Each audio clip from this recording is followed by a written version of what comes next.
ഗും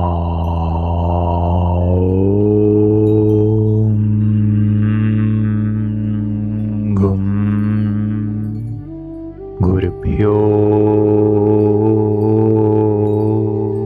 നമഃ. ഏവർക്കും പ്രണാമം. നമുക്ക് ശ്രീ വാൽമീകി രാമായണത്തിലേക്ക് തന്നെ മടങ്ങാം. യാതൊരു രാത്രിയിലാണോ ഭഗവാൻ വാൽമീകിയുടെ ആശ്രമത്തിൽ ശത്രുഘ്നൻ വസിച്ചത്, അന്നാണ് സീതാദേവി 2 പുത്രന്മാരെ പ്രസവിച്ചത്. മധ്യരാത്രി സമയം മുനികുമാരന്മാർ ജാനകി ദേവി പ്രസവിച്ച വർത്തമാനം ബ്രഹ്മർഷിയോട് പറഞ്ഞു. ഭഗവാനെ, രഘുരാമരാജ സഹധർമ്മിണി സീതാദേവി 2 സുതന്മാരെ പ്രസവിച്ചിരിക്കുന്നു. തേജോനിധിയായ ഗുരുവര്യ, ഭൂതബാധകൾ തടുക്കുവാനുള്ള രക്ഷ നൽകണേ. അവരുടെ വാക്കുകൾ സന്തോഷത്തോടെ കേട്ട മാമുനീന്ദ്രൻ കുട്ടികളെ കാണുവാൻ അപ്പോൾ തന്നെ പുറപ്പെട്ടു. ഹൃദയം കുളിരത്തക്ക വിധം ബാലേന്ദു തുല്യരായ ദേവതനയന്മാരെ ബ്രഹ്മർഷി വീക്ഷിച്ചു. ഭൂതരക്ഷോ നാശരക്ഷ ഉടനെ ചെയ്തു. കുശവും ലവവുമാണ് ആ തൃക്കൈകളിൽ കരുതിയിരുന്നത്.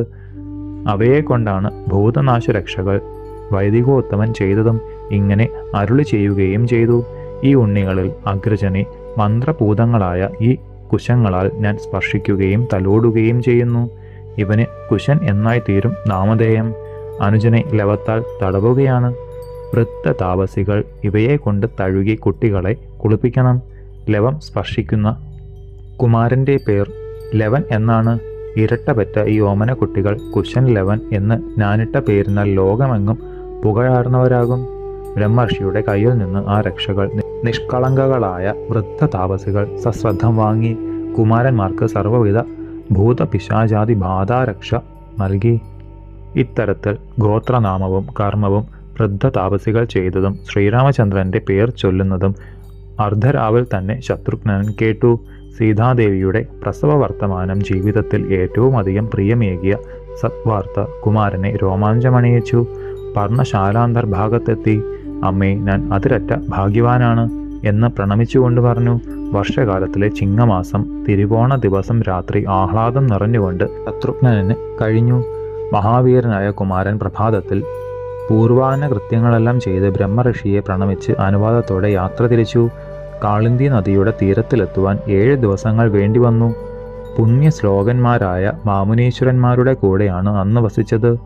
ഭാർഗവാദി ഋഷീന്ദ്രന്മാരോടുകൂടി ഓരോ സത്കഥകളുമായി അന്നത്തെ രാത്രി അങ്ങനെ കഴിഞ്ഞു. കാഞ്ചനൻ തുടങ്ങിയ യതിവരന്മാരും ഒന്നിച്ച് രഘുനന്ദന രാജകുമാരൻ ആഹ്ലാദപൂർവ്വം പലതും പറഞ്ഞുകൊണ്ടിരുന്നു. പല കഥകളും വിവരിച്ചുകൊണ്ടിരിക്കുന്നതിനിടയിൽ ശത്രുഘ്നൻ ഭൃഗുവംശജാതനായ ചവന ബ്രഹ്മഋഷിയോട് ചോദിച്ചു. ഭഗവാനെ, ലവണാസുരന് ബലം എത്രമാത്രമുണ്ട്? ശൂലത്തിന്റെ ഗൽപ്പ് എത്രയുണ്ട്? ദ്വന്ദ്വയുദ്ധം ചെയ്തതിൽ പ്രധാനികളായ ആരെയെല്ലാം ശ്രീ നീലകണ്ഠദേവനാൽ ദത്തമായ ശൂലം കൊണ്ട് നിഗ്രഹിച്ചിട്ടുണ്ട്? മഹാത്മാവായ രഘുവീരന്റെ ചോദ്യങ്ങൾ തേജസ്സേറിയ ചെവ്വന യതിവരൻ കേട്ട് മറുപടിയായി, രഘുനന്ദന, ലവണൻ ചെയ്തതെല്ലാം എണ്ണി കണക്കാക്കുവാൻ സാധ്യമല്ല. ഇക്ഷ്വാകു വംശജാതനായ ഒരു അരജനിൽ ചെയ്യപ്പെട്ടതൊന്ന് പറയാം, കേൾക്കൂ.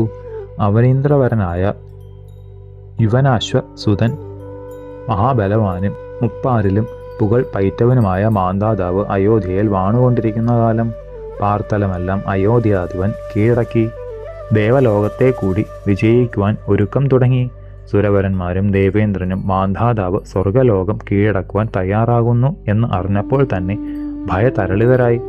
ദേവേന്ദ്ര സിംഹാസനാർത്ഥത്തിൽ അർദ്ധരാജ്യത്തിൻ്റെ അധിപനായി ദേവന്മാരാൽ വധ്യനായി ഞാൻ വാഴും എന്നിങ്ങനെ സത്യം ചെയ്തുകൊണ്ടാണ് അവനീന്ദ്രൻ വാനിലേക്ക് കയറിയത്.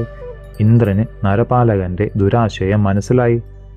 യുവനാശ്വ സുതനോട് സ്വാന്തനമായി പറഞ്ഞു, നരവ്യാകുലനായ അങ്ങ് മനുഷ്യലോകത്തിന് മുഴുവൻ രാജാവാണല്ലോ. ഭൂമിയെ മുഴുവൻ കീഴടക്കാതെയാണ് ഉമ്പർനാട് ആഗ്രഹിക്കുന്നത്. പൃഥ്വി മുഴുവൻ അങ്ങേക്ക് അധീനമായി കഴിഞ്ഞുവെങ്കിൽ വൃത്യബല സന്നാഹങ്ങളോടെ വിണ്ണും ഭരിക്കുക.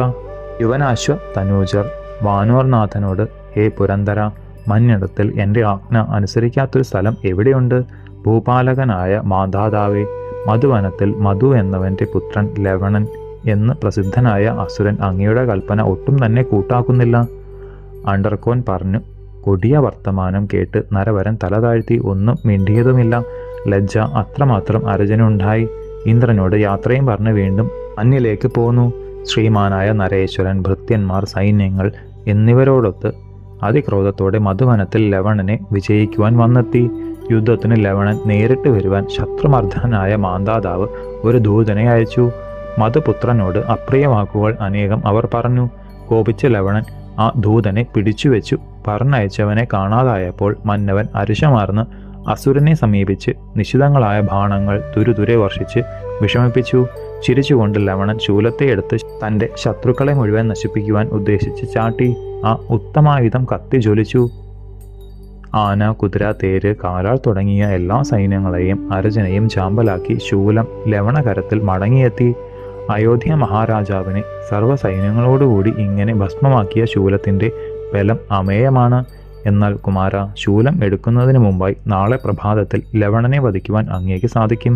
തീർച്ചയായും വിജയം കൈവരും. അങ്ങയുടെ ഈ പ്രവൃത്തി പാരിനു തന്നെ അതുല്യ ശ്രേയസ് ഉളവാക്കുന്നതാണ്.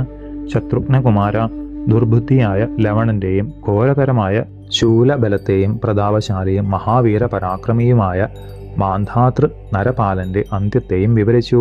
ഹേ നരേന്ദ്രകുമാര, നാളെ പ്രഭാതത്തിൽ മധുസൂനുവിനെ ഹനിക്കുവാൻ മഹാത്മാവായ അങ്ങേക്ക് സാധിക്കും. ശൂലം എടുക്കാതെയാണ് അവൻ ഭക്ഷണ സമ്പാദനത്തിന് പോവുക പതിവ്.